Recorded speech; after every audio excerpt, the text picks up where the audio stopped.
Hello, lovely artists, and welcome back to the Artist Forge Live. It is our first live of the week. We're so excited to be here. My name is Nicole York. I will be your host. And today with me, your wonderful artists and co-hosts, Matt Stagliano, Basan Saba, and Becca Bjorky. It's been a while since we were together. So how is Yes. everybody doing? Yes, too many happenings in the way. It's good to been a see lot. you all. Yeah, Really it's good great. to see everybody. Oops, we lost Becca. She'd probably be back. So, obviously, oh, and there's Kat. There she is. Yay! It's all of us. I miss Hi. everybody so much. Hi. I'm so glad to see everybody. It looks like Sisela is with us in the audience today. Hello, lovely. Look what I have. Yee! She sent me a Nice. It's my favorite thing in the world now. So we're so glad to have you with us today. So it's been a while, y'all. How is everybody doing? We've obviously all been super busy, but how are you guys? Good. Yeah, spent the all last week out at Portrait Masters, hanging out with Kat, and amazing experience personally. I think I broke through a bunch of stuff in my head and connected with people at a much deeper level. The speakers were all incredible. So I made it a different type of experience for me this year, and I really like what I got out of it. So, and Kat's workshop, if you have the chance to sign up for Kat's workshops, just do it. Just don't even think about it. Just do it. So, yeah, it was a great time. That's awesome. Kat, how about you from your side of the whole experience? Good. TPM's always like right here for me anyway. And there were some moments that were like, oh damn. Oh wow. And there were some other that, felt like home. So it was a nice. Yeah. It was a nice, even if not crazy as I'll get out, but it was still really, really terrific. I'm so glad. And how did your front stage big talking badass boss lady all the adjectives I can throw, how did all that go? I think it went well. Like it was a little nerve-wracking to begin with, just because Sue is Sue.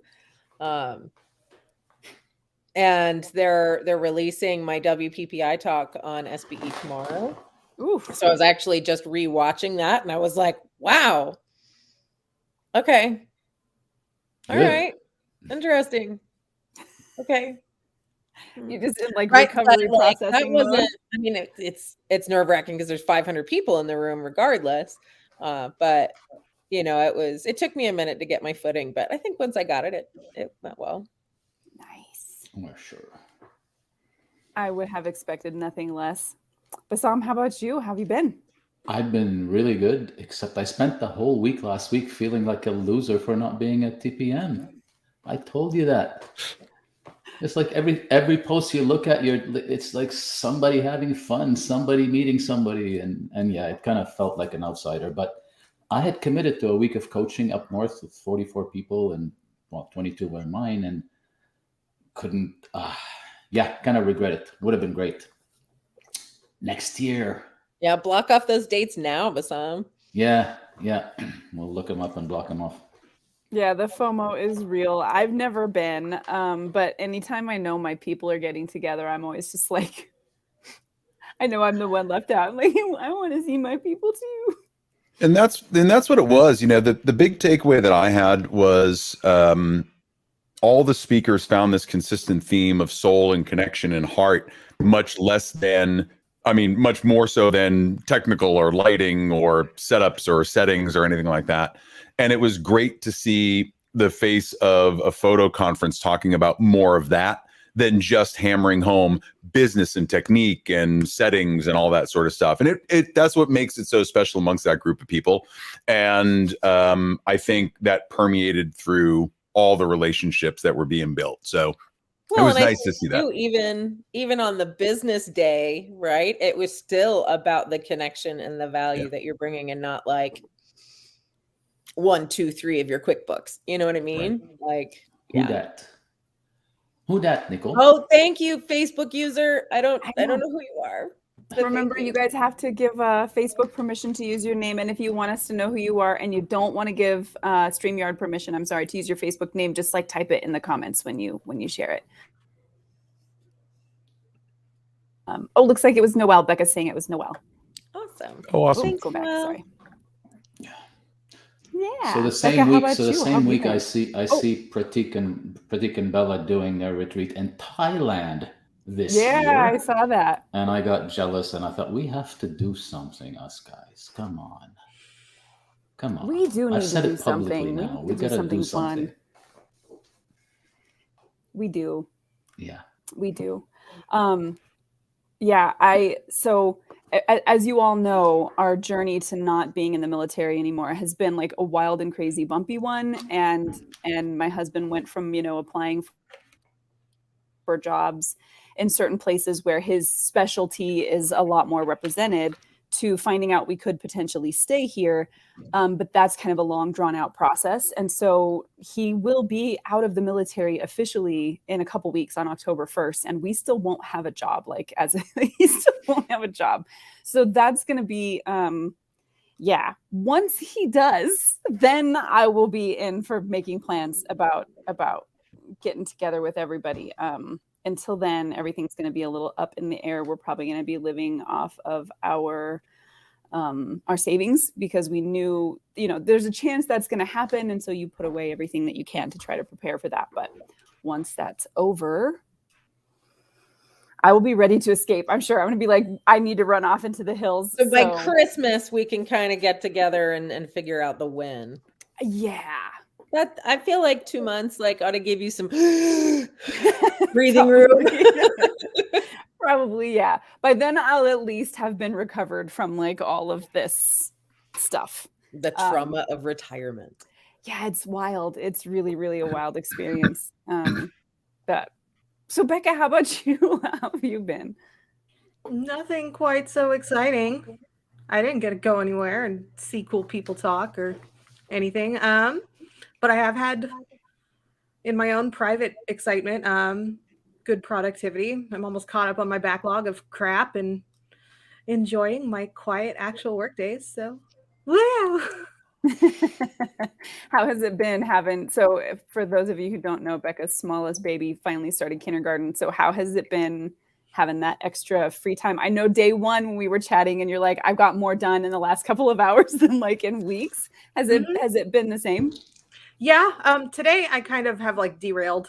I'm going to blame Monday, but yeah, I've been really organizing my time and cutting myself off from social media and all the distractions and really being a hard ass to myself. And it's working so far. So let's see if I can keep it up. Fingers crossed. Yeah. So David is with us today. Hi, David.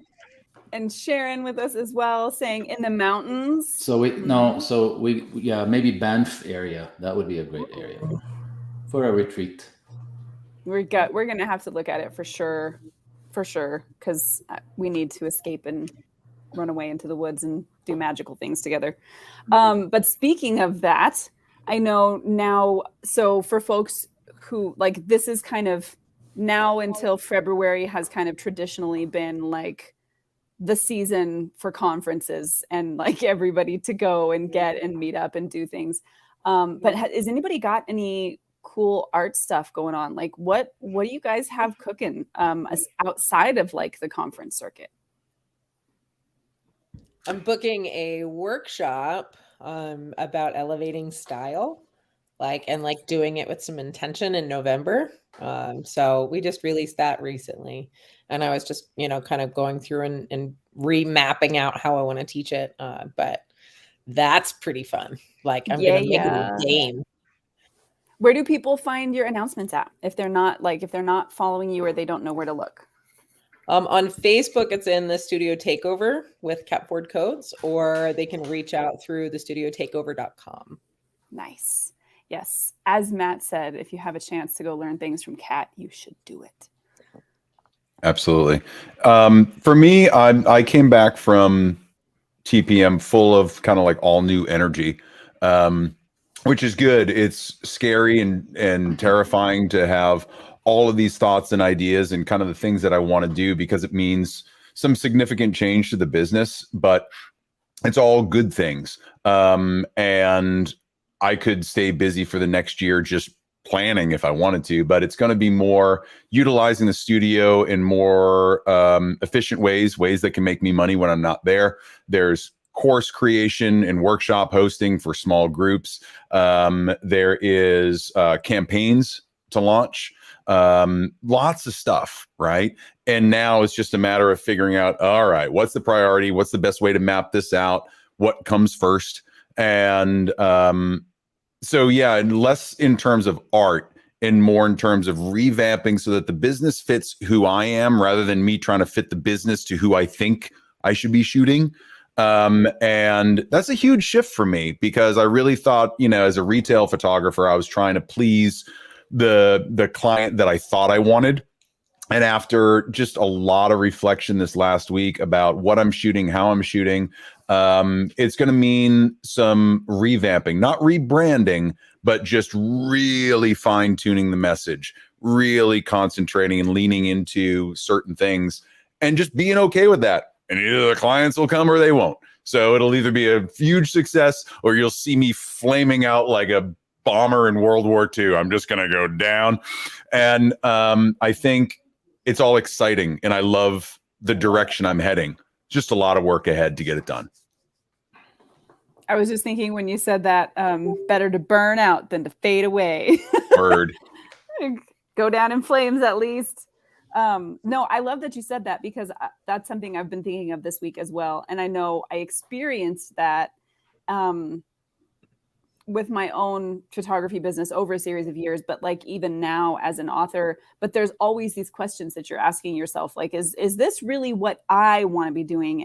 And we don't always have to cater ourselves to the market. We just have to find the market we're fit for. But sometimes it seems like that journey to knowing that, like, is full of like blind turns and like foggy roads that you don't know the end of and getting lost in the woods. Like, is this really me? Like what I want and who I am? And even sometimes it seems like when you thought you did the deep dive and digging deep to figure that out, you find out later on, okay, well, maybe you were on the right road, but you didn't actually get there. And it's kind of surprising how deep-seated that is, I feel like. Yeah. And, a lot of it for me just came from deep reflection, good conversations, and people asking me the right questions. A lot of them being like, what do you want to do? Right. And like something deep like that. But when you sit back and you think about it, you're like, I don't know. Like, what's the answer to that? Right. And I should know that answer right off the top of my head. And so I think as I kind of fine tune that and really thought about it this week, it's, like I said, a little bit, it feels overwhelming, but I like when I get scared because it means there's a big shift. Right. So I like that. It's just, all right, make sure that I keep the forward momentum rather than falling back into, it's comfortable here, and so, yeah, we'll see. It's this period between Portrait Masters and the end of the year is always kind of rebuilding for me, so that I can hit the new year kind of running, but I don't want to wait that long. I want to get things going now. So what I find is, go ahead. What I find is interesting is when we talk about like our comfort zone. Does anybody else notice how much we complain when we're in our comfort zone? Mm-hmm. Yeah. Good point. Me. Oh no, right here. Yeah. Right here. Right. But I was something I was thinking about last night, and I was like, yeah, get outside of your comfort zone, get uncomfortable. Because once you're uncomfortable, then it's like the openness of possibility. But when we're just super comfortable and everything's just kind of moving along, we're bored, we're resentful, like, do it with our eyes closed. That's not why we're in this. Like, right. Yeah, I just thought I'd share that. No, I agree 100%. I want to be too busy to complain. I want to be too motivated and too driven, too ambitious to complain. I want to just level up, keep leveling up, But if I just sit here and go, well, my studio sucks, like nothing good's going to come from that. So, time for some change. Better self-talk. Well, and determining like what your motivator is. Like Sarai and I were talking last week, and the Four Seasons has a new tagline that I'm just absolutely in love with. And it's luxury is my love language. And I was like, that's my life. Yes. Right. So like being able to take care of myself in really like beautiful and bougie ways. Right. Like I'm here for it, because that's going to allow me to be able to show up in a more powerful and a present way. But understanding what your motivation is, I think, is really kind of key. I think I'm going to get to Sisela's comment really quickly. But I think when we're doing this and asking, like trying to figure this out for ourselves, one of the things I've noticed is, particularly if I've been learning from people and I'm not careful, I will internalize the things that they teach you to say or think and repeat those to myself as if they're mine. And it takes some real introspection to be like, okay, wait a minute, is that mine? Or have I just kind of imbibed that enough that I've adopted it some? And some of that does become ours for sure. But like, was that really mine? Have I brought it in enough that it has actually become a motivation for me? Or is that just something that I'm kind of regurgitating because it's so much a part of the spheres that I'm in? And that has not been a super easy task for me to break that down for myself and be like, okay, is that really you? Because I think knowing that people have certain expectations, and I don't know if this is a masking thing, maybe people can tell me, but knowing that there are certain expectations, I tend to fall into those things in a chameleon-like way. And while I'm in them, they feel absolutely like they're mine, right? Like I'm in and I'm excited and I feel like it's and then later on in the quiets when it's myself, and I'm like, that seems like me putting on a face or a persona and when I'm in it, it feels real. And when I'm not in it anymore, I'm like, but is it though? Did I, step into a side of me, or is that something I've created because I really want the success that's at the end? And it feels like if I put that on, I'll be more likely to get there. So and it could be that it's about an aspect, right? Yeah. So I finally joined you guys in reading Atomic Habits. I'm late to the party. I know. At last. But the chapter I just read was talking about almost exactly that, about how the importance of the habit building and reaching those goals and defining yourself is all about those things that you internalize about the person that you want to be.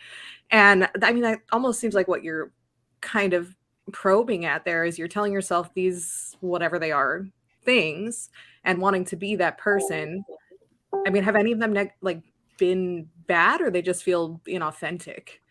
So sometimes it just feels, inauthentic a little bit, but here's an example. I know Matt and Bassam have actually both talked about this before, but when I first started my TikTok page, channel thing, whatever it is, it was just to test everything out and be like, okay, so if this is a good avenue for getting people, building an author platform and getting to know people and figuring out how people are buying books here and all of that good stuff. So I just did random things to see what felt good for me and what was going to resonate. And I noticed that because I believe that in order to reach the amount of people I need to sell the books that are going to help make a living for me and my family, I need to get a lot of people. What other people do that is successful. So I'm I know I need content. And then I start to get desperate. I have other things on my mind. I'm supposed to do the content thing. Here we go. And then it's professional version person who shows up. And people don't connect to that as well. I wonder why, and so the response is a lot less, but it doesn't, while I'm doing it, it doesn't feel like I'm, I guess, faking it until I look back at it. And I'm look at me trying to be so much professional stuff. Listen to the things that I say. And then I look back at it later and I'm like, God, you are so pretentious. But yeah, so that's just an example of a weird mental shift that happens where it's okay, go be this person really quick because it seems like that's what's supposed to work, and not necessarily an authentic representation of like me or how I would always approach things. Yeah. Sisla says, I'm currently trying to break my ideas of what safety is to me, challenging myself to do something completely different and get my butt out of the comfort zone that I've created for myself. And I'm curious for our friends in the audience today, like that it always seems like this time of year, we all, like you were saying, Matt, earlier, we all kind of shift into like starting to shed the dead stuff, right? Like it's time to slough off all of the things that are not working and figure out what we're going to move into the new year with. And I'm wondering if everybody's feeling that right now. Because I know I definitely am. Yeah, same here. I mean, I've had since the month of June, it's been quite healthy in terms of photo shoots. I don't know what's happened, but basically I've done a whole bunch of photo shoots lately, and it's just getting better and better. And I keep, I'm very grateful to keep getting higher and higher sales. That's 3 photo shoots in a row that I break my highest sales record. And it brings you into this mindset. And I know I was talking to Sisela about her big sale a while back. And it kind of shifts your mindset completely, like a step change, right? You go along saying, oh, I can increase my average slowly and so on and so forth. And then when this happened, it says, well, why does it have to be slowly? I mean, if it's happening, that means it could happen more. So my mind right now is just kind of working at what do I need to do to keep targeting and finding those clients.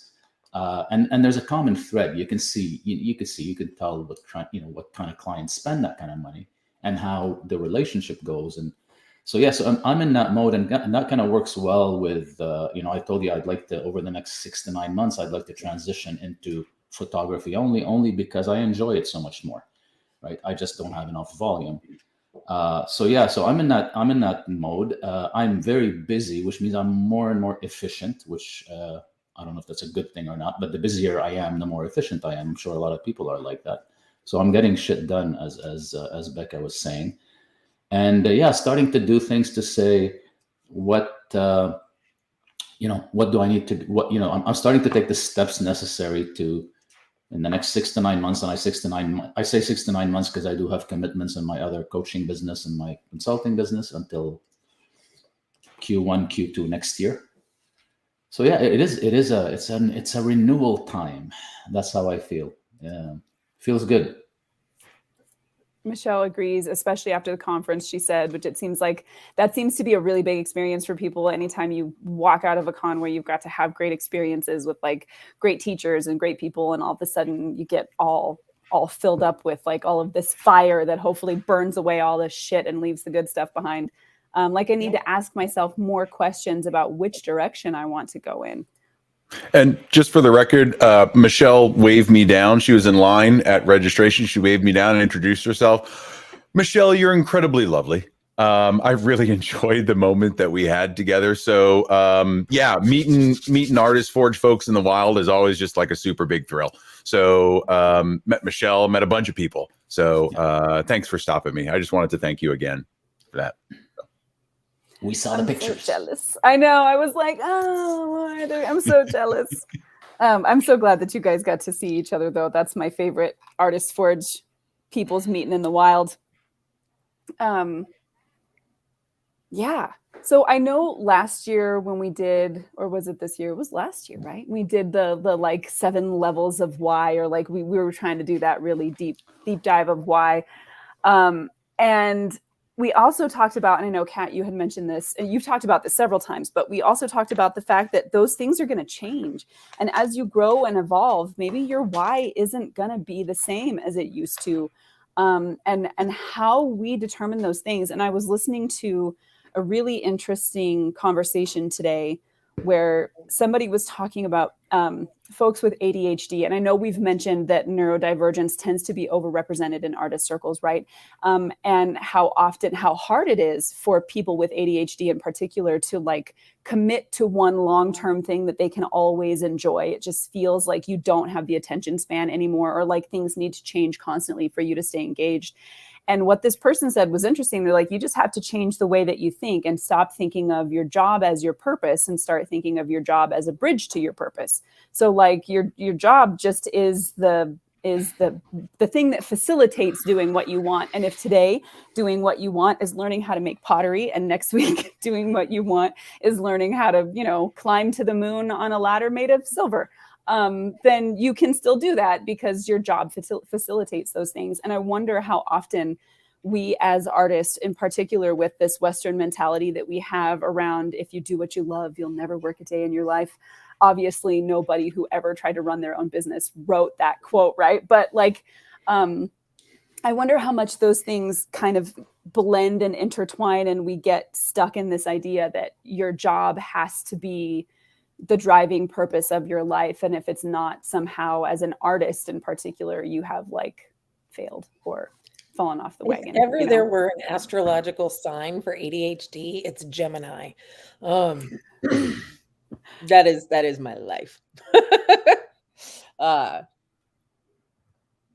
I think it's the biggest component of like, yes, analyzing the why and then revisiting that to ensure that it hasn't evolved or changed directions. Like, you know, there's gonna be a point in time where like you shift gears, and that shift may take you in a completely different direction. That doesn't mean like as an artist you're no longer a creator. It just means that this thing that you do right now is not what you will be doing 3 years from now. I think there's something there I just want to throw in. Tell me if you're going in this direction. But somebody recently said, we've done this weird thing where we've made the only measure of success is infinity. Like if you always did it. Like you can't say I had a wonderful business for 5 years and then I walked away to do something else. When we stop, that's the failure, right? Like we have this idea that it has to go on now for always. Otherwise you can't have a friendship for a few years that served a great purpose and you were great friends, and then you two just moved on to the next phases of your life that maybe didn't involve each other. We look at those things as failures, and maybe we should not. Well, you know, there was an interesting thing I saw, and I would love to credit him, but I can't remember his name. And he had said something along the lines of, he was talking specifically about reading and saying, people have this expectation that once you start a book, you need to finish it, but you don't. Like you can read the first page, realize it's not for you, and get rid of it. It doesn't serve you. You're not into it. You don't like the style. It's perfectly okay. We don't think about jobs or life choices that way. Is it serving me? Is it not? Have I gotten as far in this book as I want to get and really don't want to read anymore? It's perfectly okay to put that down and pick up another book and start something else. And it always just kind of resonated with me in terms of making these big changes to release yourself from feeling trapped by what you do, right? And that's kind of the mindset that I'm in at the moment. For me personally, I'm like, yeah, there's some genres I don't want to shoot anymore. There's some things I don't want to do anymore. I did it. I enjoyed doing it, but I read enough of that book. It's time to close that book and open another one. And I think it's, if we can analogize it to something that simple that we do every day, you know, you finish reading an article or don't finish reading an article or a book or whatever. You don't like pine over it for weeks. No one's criticizing you for changing it. You know, you're not disappointing anybody by not finishing a book. So I don't know why we put so much emphasis on the other stuff. It's the same emotion. It comes from the same place. Why can't we treat it the same way? It's because we think people are going to judge us, right? Yeah. And the truth is that people don't give a crap, right? Like you tell it to them, they'll listen for 15 seconds and then they'll go on with the rest of their life. So so we don't have to justify it to anybody but ourselves, right? And like opening a book and stop reading it is easy. It's not a big deal. But when you change direction in your business, it's almost like everybody's watching you. When in reality, nobody gives a crap. So just remember that nobody gives a crap. Am I the only one who has the internal narrator judging me all the time? Because I don't even need anybody else. My internal narrator is like quitter, failure, and I have to notice that that's happening, because if I don't notice, it'll just like simmer in the background doing that. I have to notice it and purposefully be like, no, and remind myself that it's not. I still get to take those skills and use them in other places, and I don't regret the time I spent doing those things. So why am I judging myself? But Nicole, can you really differentiate or delineate between you judging yourself and and not being driven by what others may Yes. think, whether it's close family or friends or Yes, because it's I've clear to been you, right? I've been really either lucky or blessed or both to surround myself with people who are super supportive.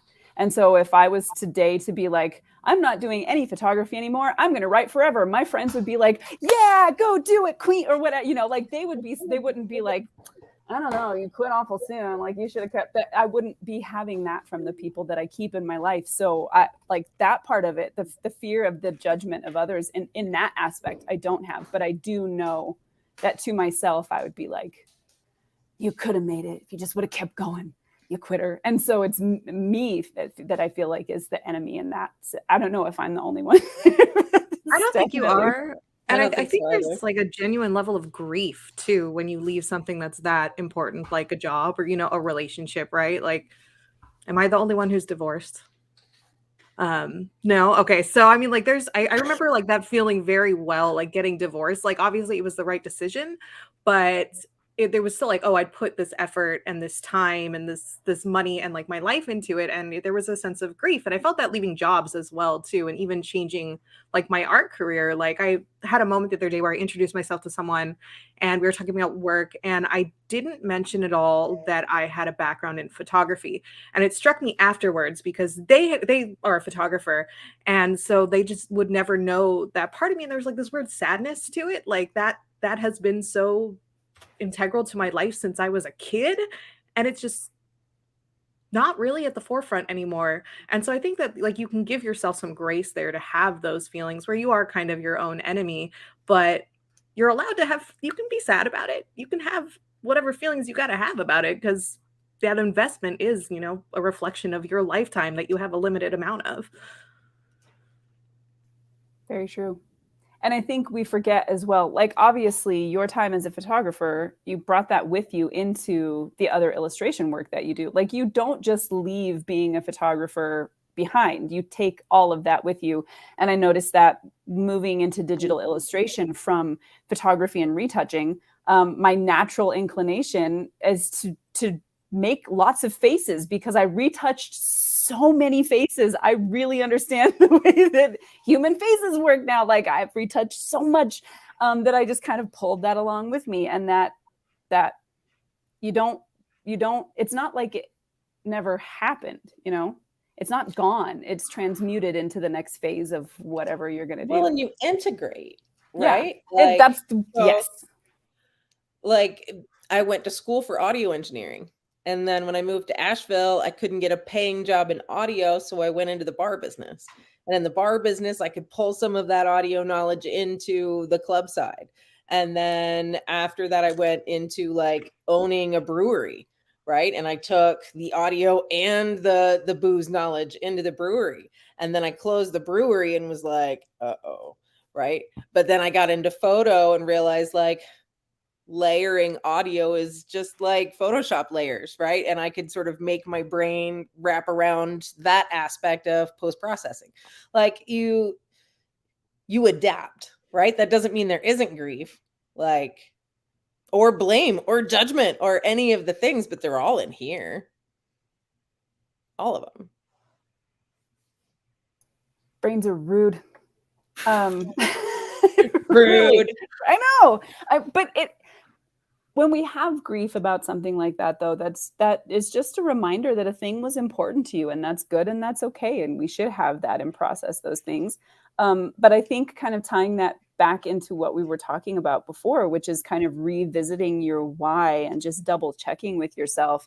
If we're all noticing our tendency to do this toward fall, maybe that's a good idea. Like maybe we look at fall as the time that happens. If we can codify that and just go, okay, just a reminder, instead of letting it passively happen, let's actively participate in this and just check in with ourselves in the fall. And where are we and how do we feel about where we're going? And are there changes that we want to make here to get ready for the next phase or whatever for folks who like to do New Year's, you know?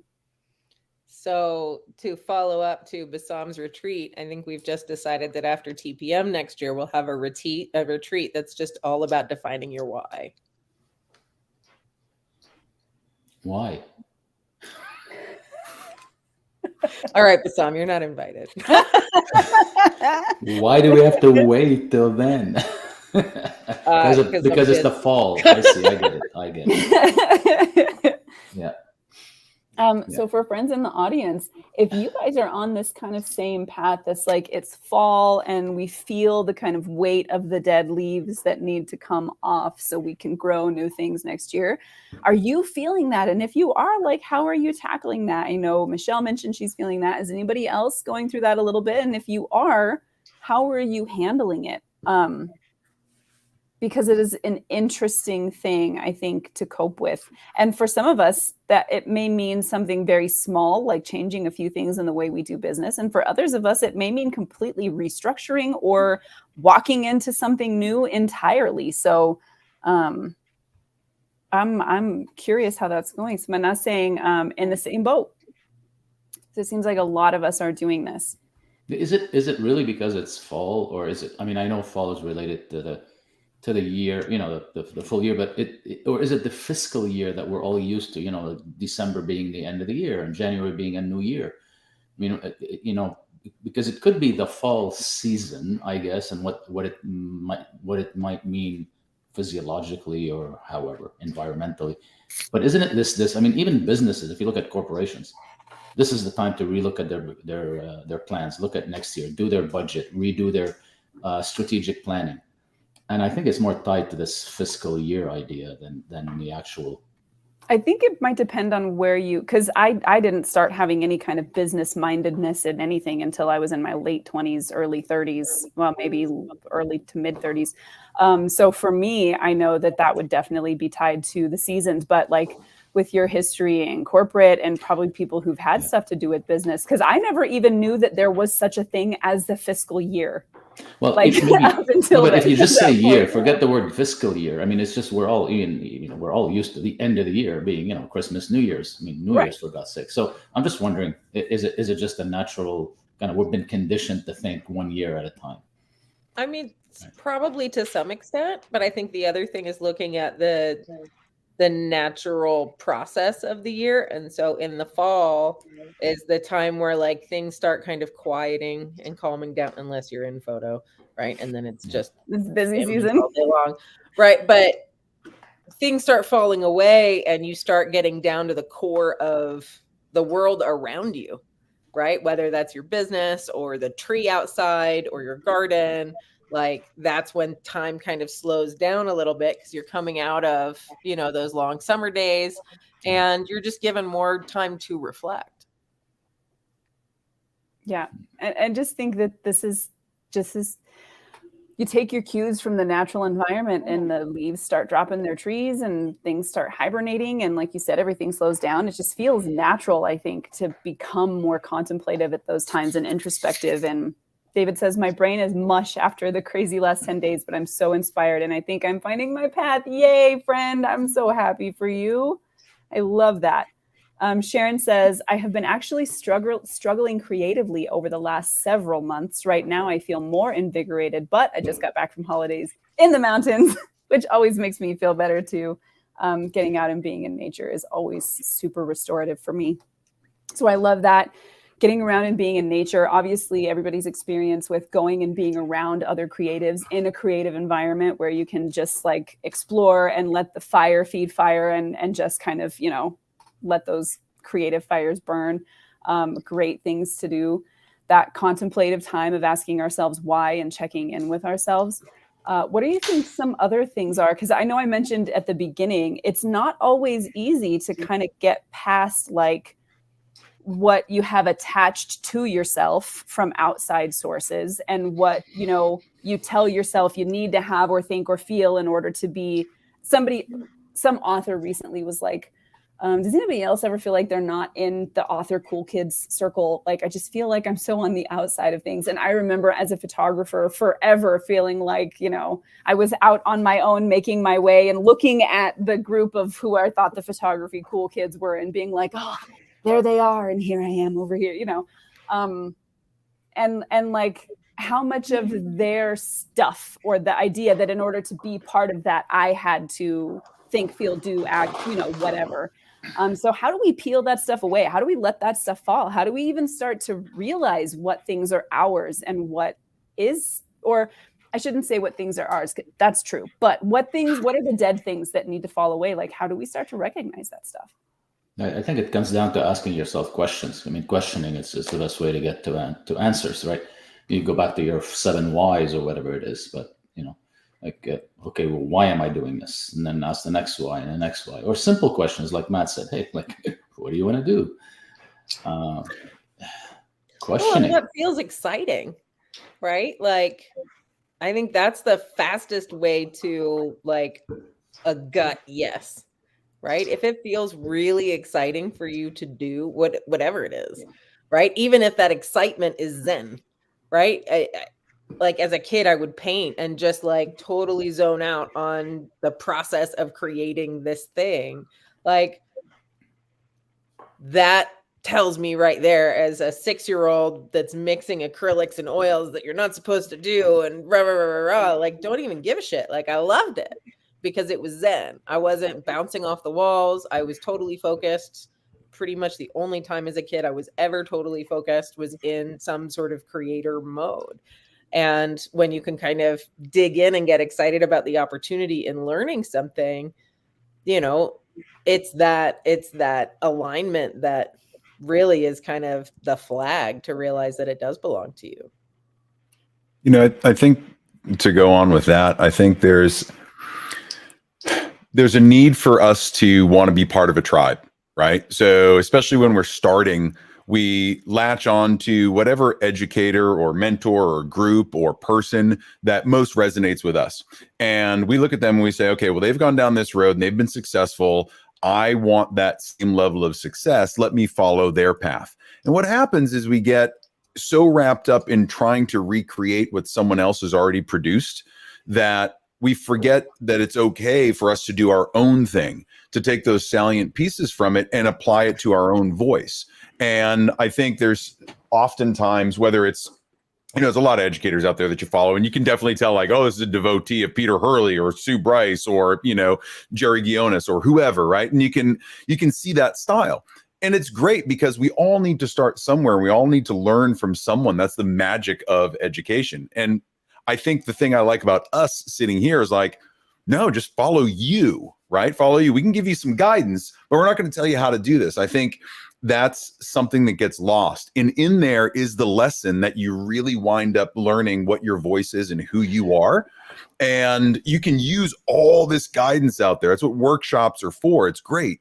But unless you bring it back and distill it down to the points that you most need, then it kind of gets wasted if you continue to follow blindly what's put in front of you. So I think, you know, for me, as I hit this kind of natural time of the year where it's this shedding and rebuilding and just, you know, thinking about what's happened in the past year, I look at it and say, all right, well, what have I learned? Who have I learned it from? And how do I do it differently from them so that it feels more like me without losing some of those components?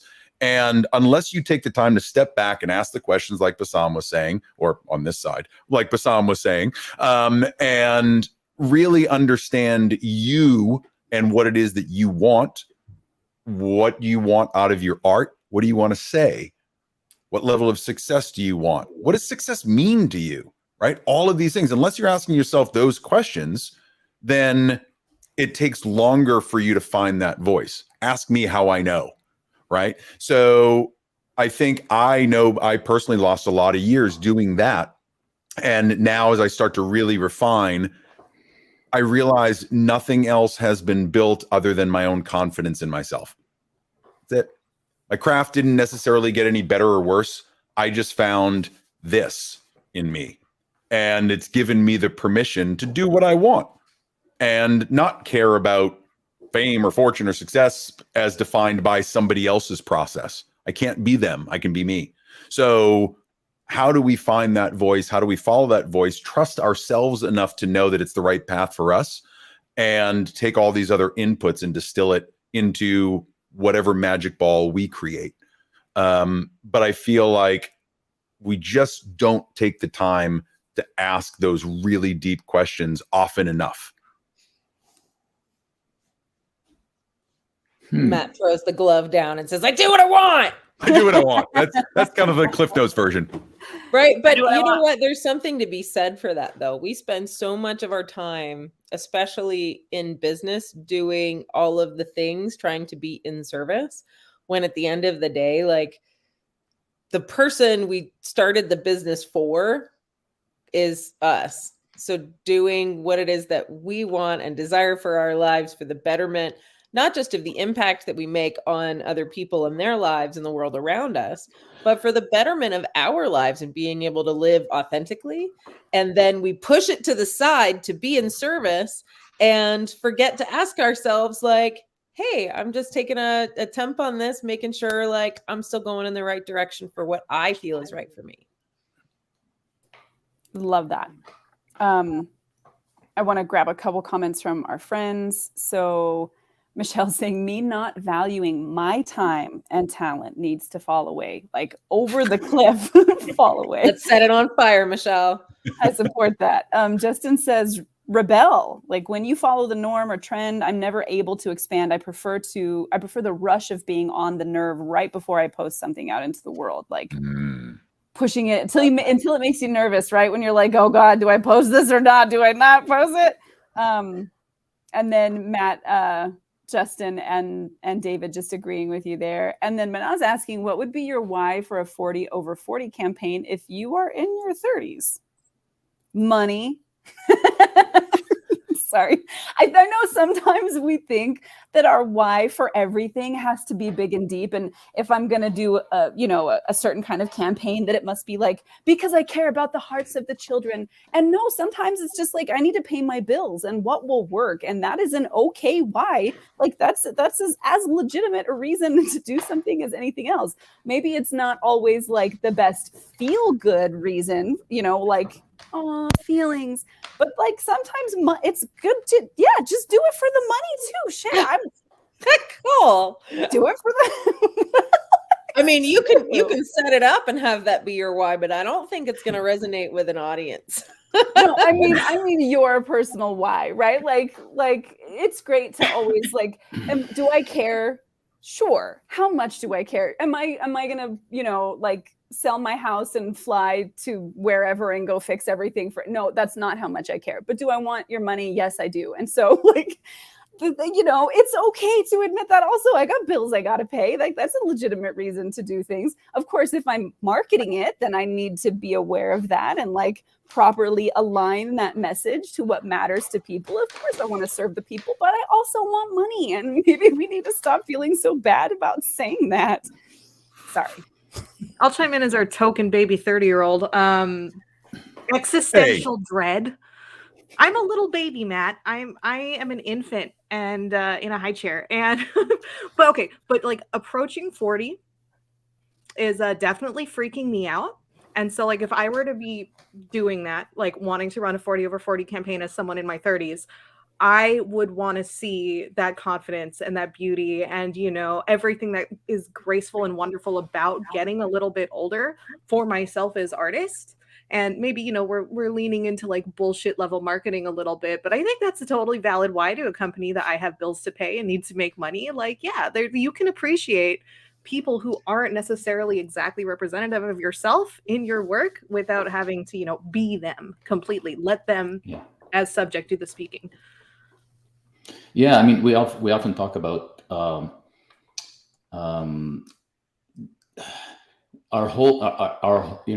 we hold ourselves back because we think we are our client. And I think one answer for Manaz is it's not about you, right? It's about the people over 40, right? So it's the same as saying, well, I would never spend that money on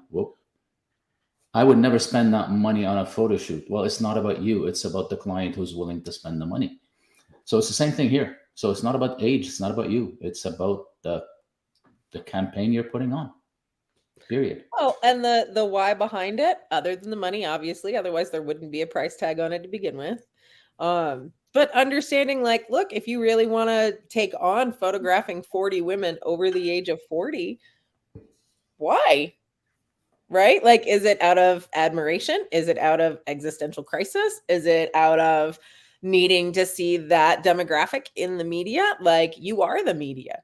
So what is it that you want to see, and why do you want to do it? Because if it's just about the money, then you're going to have a hard time filling it. But if there's something about that demographic you want to explore and understand and all of those things, like, tell me all about it. What does it mean for you? What does it mean for them? What does the celebration coming together mean for everyone in your community? Like, Yeah. go down those rabbit holes and then slap a price tag on it and call it a day. And if you're not comfortable, don't put a number on it. It could be 40 formidable women. It doesn't have to be an age related, not just because everybody else is doing 40 over 40. So you're right, Kat. Why are you doing it? Is it because everybody else is doing it, or put your own flavor on it? Yeah. And I think it's definitely fair. So, like, it's definitely fair then to ask yourself, you know, like Kat was saying, when you ask yourself why, find what alignment you can find there, and why should it matter? Because that's not a sprint, right? Like, photographing 40 people purposefully is like, that is a marathon right there. And if you don't have the guts to gut it out to the end, you're gonna peter out and not give people the service they deserve for what you're trying to give them. So definitely, even if in my position where I'd said, okay, like, this looks like a good money making thing, like, how would I, you know, okay, maybe money is the reason to do it, but then how do I actually make it matter enough to keep going at it beyond, you know, just making the moolahs? Like, it better be something that matters, because otherwise, like, and I wish David was here, because he always talked a lot about kind of that, finding your internal value system and making sure things align with that, because that's what keeps you attached to things long term. And if you're not doing the things that align with your value system, you're very likely to kind of peter out or fall off or not have enough motivation to get things done. So, like, it's an important thing to think about.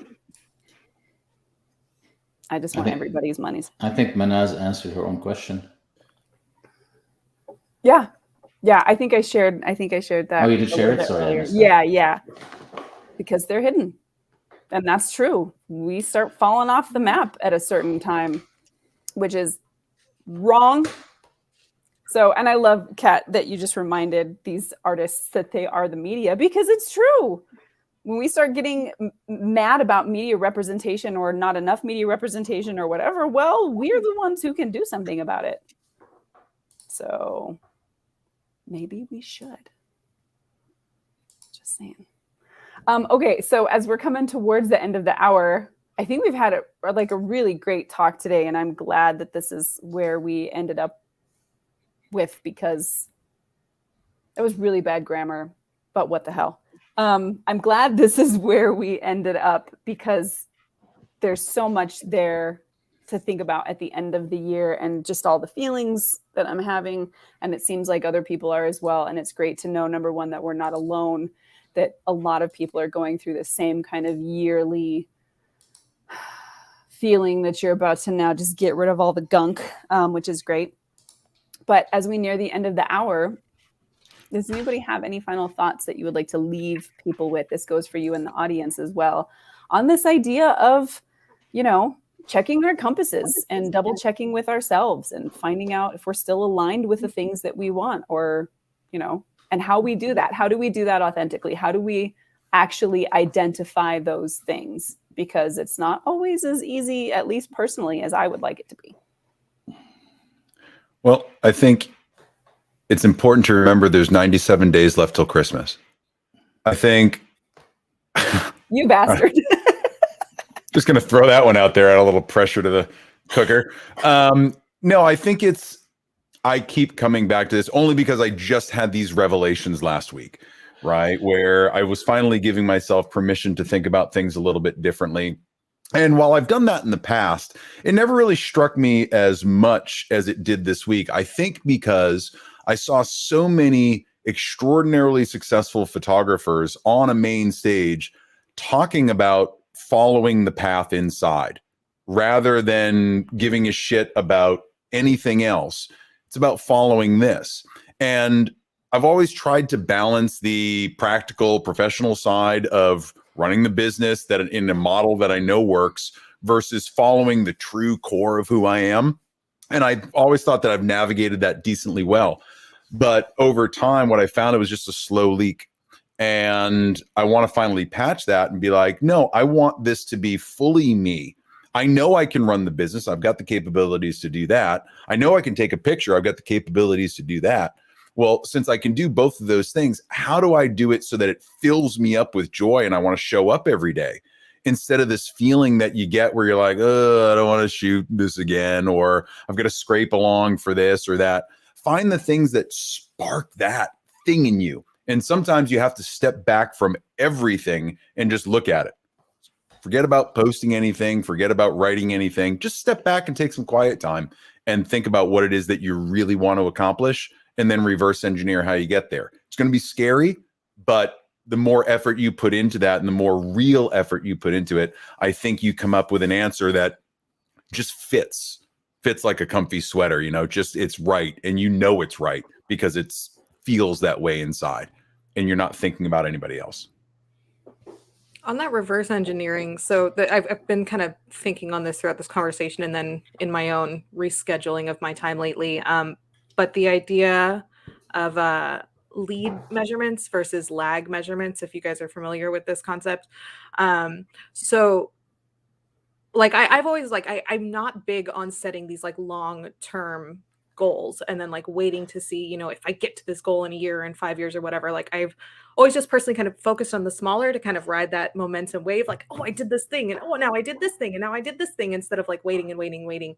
And so within this lead versus lag idea, like focusing on those leads, those steps that are going to get you to that eventual goal on a daily or weekly or smaller scale basis, versus, hoping to hit whatever it is that you want to hit later and then waiting for that to pass and looking back at the measurements, like, did I meet this or did I not? And then probably maybe experiencing failure if you didn't hit that specific large goal.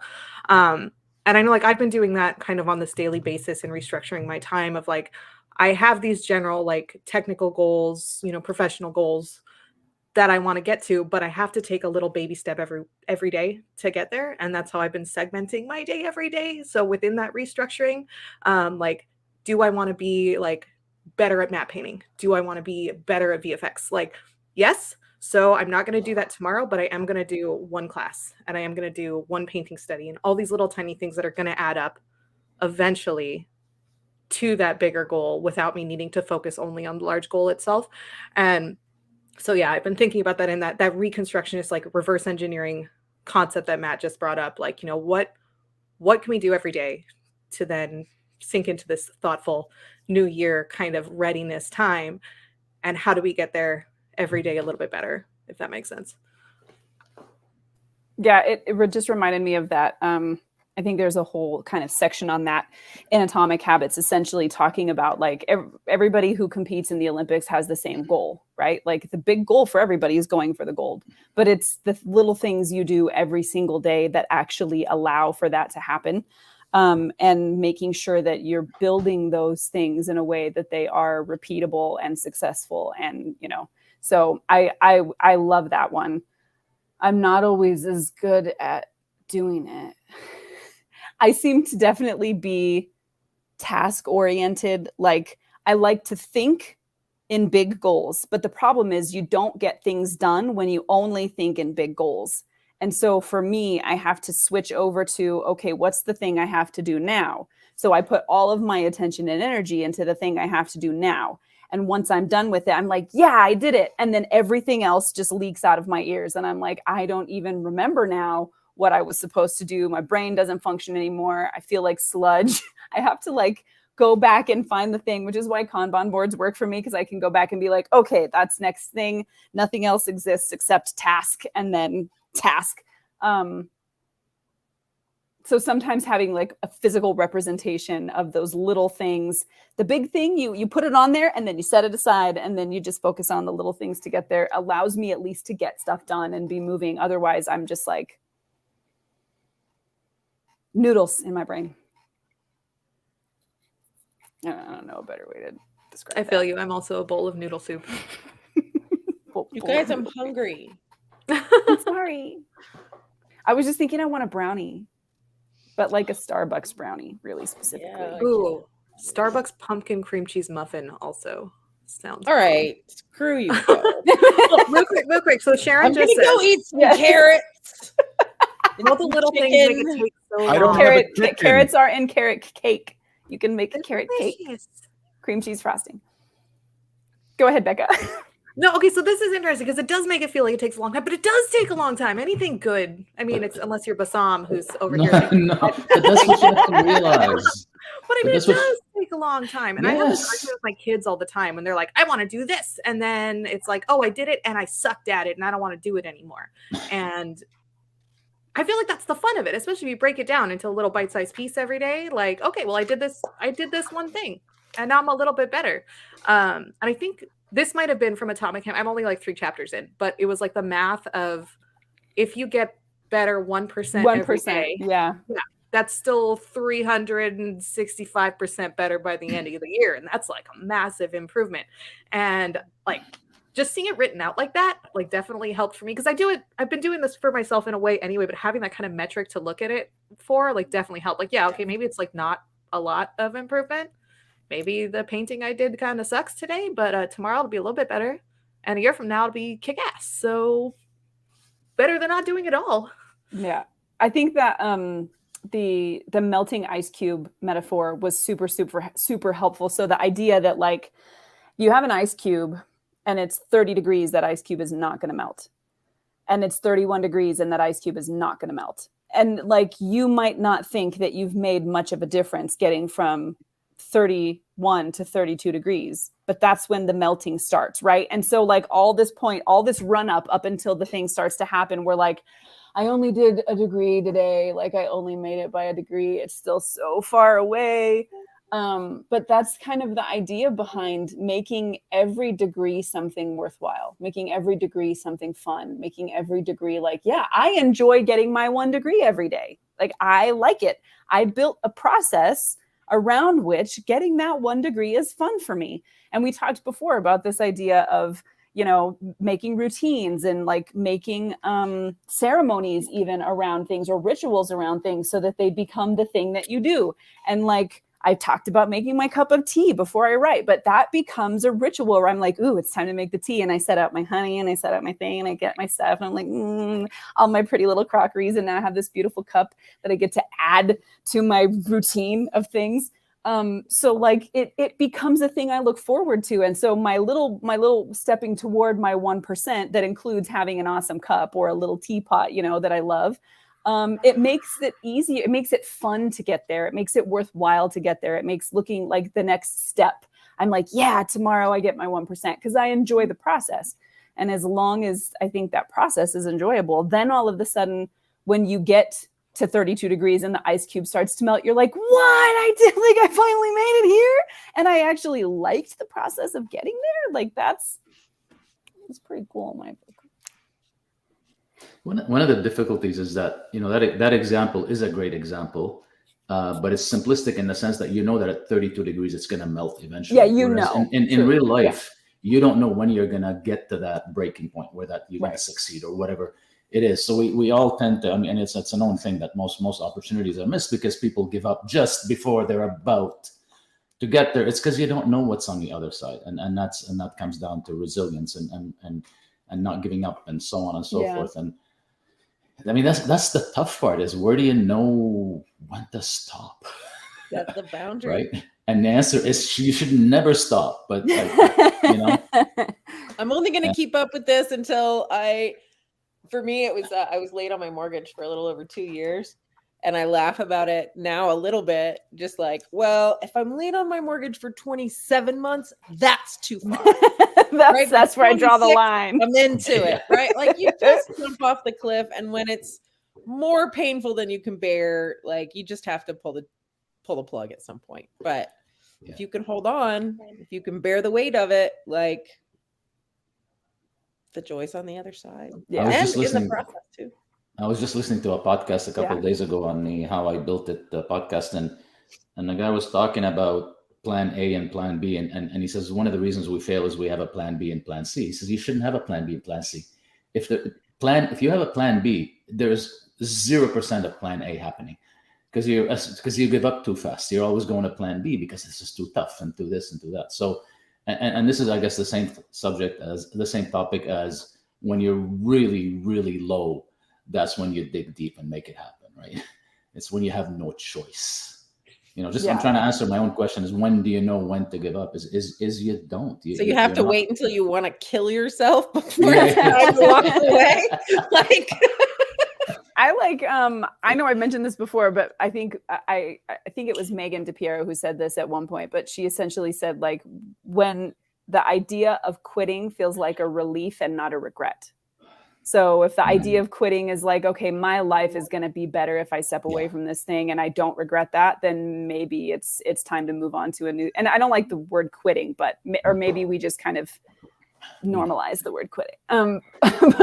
Or if it's like, if the idea fills you with regret and you're like, I don't think I can, walk away from this and forgive myself, then probably you're not in a place to switch, or maybe you shouldn't switch. But the run up, like you were saying, Bassam, I mean, that's absolutely true. We don't know when that success is going to come. And I was talking to my husband about this last night with being an author. One of the tricky things about that process is that in the beginning, unless you have like buku marketing dollars, or unless you're already a big personality, what you look at in order to have success is an exponential curve. And if you've ever seen an exponential curve, the first like 3/4 of it is almost flat. It's completely shitty. It's like, I sold 2 today instead of 1 last month. Like it's this very small little exciting things. You're like, well, whole $100 this month. Woohoo. Like those books took me a year to write a piece, but gee, I sold 3.